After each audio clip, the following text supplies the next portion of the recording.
Assalamualaikum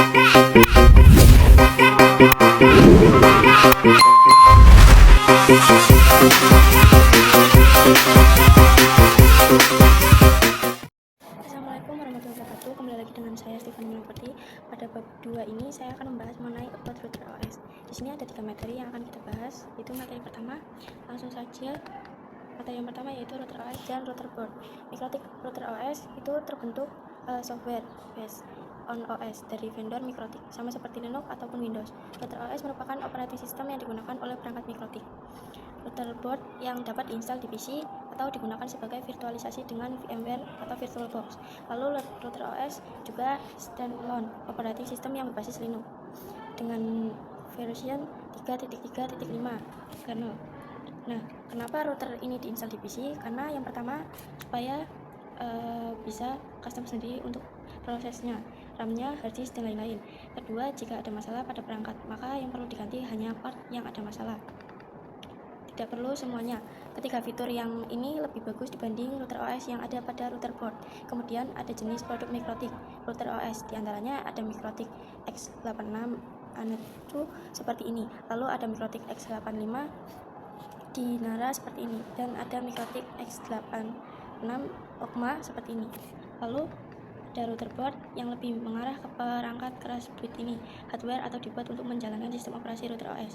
Segala fitur bisa terdapat pada satu perangkat atau dapat diperuntukkan khusus sesuai kategori, serta tersedia mulai dari low end sampai dengan high end router. Jika ingin lebih simpel, kalian bisa gunakan router brand ini karena di dalamnya sudah include dengan router OS dan segala fiturnya. Selanjutnya materi yang kedua yaitu router OS Vector.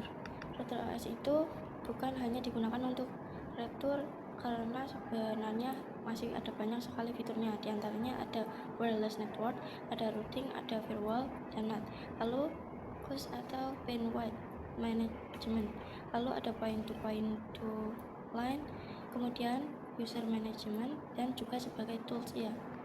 Nah, untuk wireless ada indoor atau outdoor. Untuk yang indoor contohnya CAP wireless Mikrotik. Untuk yang outdoor ada point to point, ada juga point to multi point.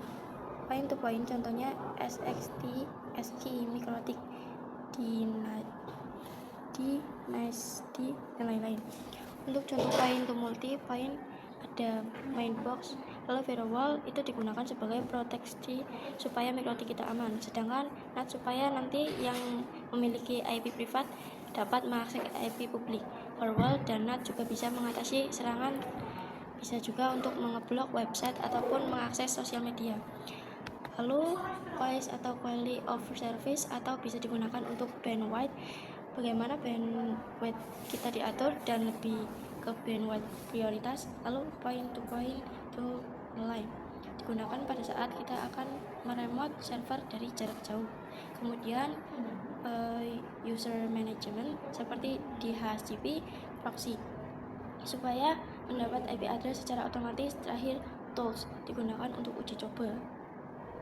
Materi ketiga yaitu name tipe arsitektur router board name ini memiliki kategorian nama pada perangkat router board. Mikrotik dibagi menjadi 3 yaitu 3 simbol name, 2 word ada kata, 3 exceptional naming.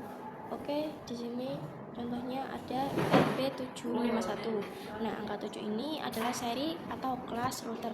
5 ini ialah jumlah port Ethernet dan 1 ini ialah jumlah short mini PCI atau wireless. Nah, pada bagian yang ketiga disederhanakan dan disesuaikan dengan tahun pengembangan dan biasanya Ethernet-nya lebih dari 9 port. Jika ada Ethernet yang lebih dari 9 port, biasanya dinamakan dengan pengkategorian nama exception naming. Kemudian kita bahas tipe router board. Seperti pada contoh sebelumnya di belakang, Mikrotik itu terdapat tipe-tipe kodenya. Di sini sebagai contoh adalah RB952, yang dimana pada 4 kode di depan ini kita sudah tahu sebelumnya RB ini router board. Angka pertama atau angka 9 ini merupakan serinya. Angka kedua merupakan jumlah port Ethernet. Yang ketiga merupakan jumlah wirelessnya. Nah, di sini misalnya terdapat tulisan UI. Nah, di sini ialah termasuk fitur boardnya.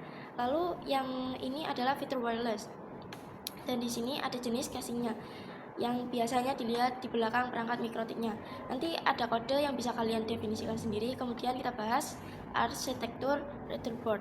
Jadi untuk arsitektur pada mikrotik ini ada yang namanya MIPSP, ada yang semi-MIPS style, lalu MMIPS yang lain sebagainya. Nah, jadi arsitektur Retherboard dibedakan berdasarkan jenis dan kinerja prosesornya. Arsitektur Retherboard ini yang membedakan fitur-fitur tersebut atau tidaknya dalam Retherboard. Lalu software atau OS-nya itu berbeda untuk setiap arsitekturnya. Nah, untuk melihat lebih lengkapnya, kalian bisa mengunjungi website www.mikrotik.com atau /double download ya. Oke, sampai di sini saja video kali ini. Kurang lebihnya mohon maaf. Wassalamualaikum warahmatullahi wabarakatuh.